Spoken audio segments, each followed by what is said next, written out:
And the race is on. Sun and wind from the outside is Siklag. It's now Siklag, sweet na sweet, now showing in the middle. Mr. Kawaiso running in fourth, alongside getting personal Sun and wind down on the inside. And on the outside, Manila Smile. Then comes Luck of the Irish, Dagger Loop Guided Missile.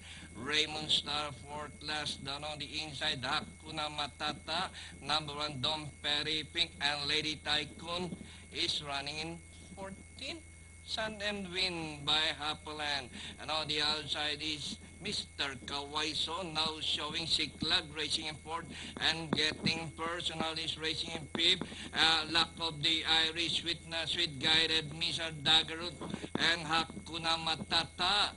Inside the last 450, Mr. Kawaiso is running by the rally Sun and Wind as they race the final corner.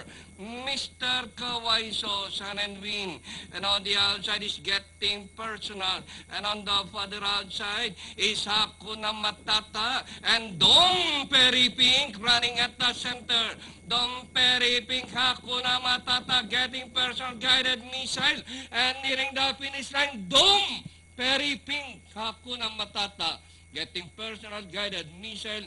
Sweet na sweet for your Fentafecta. Then comes Raymond Star, Manila Smile, Dagger Loop, Mr. Kawaiso, now showing Luck of the Irish, Sun